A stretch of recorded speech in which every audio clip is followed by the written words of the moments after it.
In the quiet hum of history, long before the first Christmas carol was ever sung, a promise was whispered into the fabric of creation. It wasn't under a starlit sky in Bethlehem, but in the shadow of a heartbreaking choice at the very dawn of time. Imagine it. The world is new, bathed in a light so pure it feels alive. The air is sweet with the scent of untouched earth and blossoms. This is the Garden of Eden, but a cold silence has fallen. The easy harmony between humanity and its creator is broken. Adam and Eve, their faces etched with a sorrow they've never known, hide among the trees. Fear, a brand new and chilling emotion, grips their hearts. They've tasted the forbidden fruit, and with it, the bitterness of separation. The air grows heavy. A divine presence walks through the garden, not with thunder, but with the quiet weight of a father's grief. God finds them, not in anger, but in sorrow. You can almost hear the heartbreak in his voice as he asks, "Where are you?" He already knows the answer. He sees their shame, their attempt to cover themselves with fig leaves, a fragile defense against a wound that runs soul deep. Then the serpent, the deceiver. As God confronts this source of the world's first lie, the atmosphere shifts. The light seems to dim, the world holding its breath. And in this moment of judgment, this moment of darkness and despair, a single, brilliant spark of light ignites. God turns to the serpent, and his words are not just a curse, but a prophecy, a promise.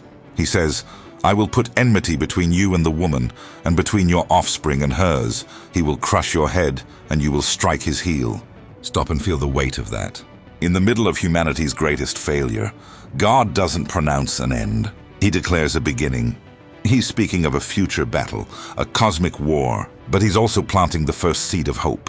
An offspring of the woman, a future son of humanity, would one day arrive. He would be wounded in the fight, yes, his heel would be struck. But in the end, he would deliver the final crushing blow to the source of all darkness. Imagine Eve listening, her hands trembling. In her despair, she hears not just a curse upon the serpent, but a promise for her children, for all generations to come. A deliverer, a hero, a savior. A tiny, flickering flame of hope is kindled in the darkness of her heart. The pain of her mistake is real, but now, so is the hope of redemption. This was the first Christmas promise. Long before the angels, the shepherds, or the star in the east, it was a promise that said, "Even when you are lost, I will make a way back. Even in the deepest darkness, I will send a light." And through centuries of silence, through triumphs and tragedies, this whispered promise echoed. It was a secret passed down, a hope held tight through generations. It was the quiet certainty that a day would come when a child would be born, destined to fulfill this ancient prophecy, to crush the darkness, and to heal the world's oldest wound. It's a story of a plan set in motion not by human merit, but by divine love. A love that saw our darkest moment and chose to write a story of redemption.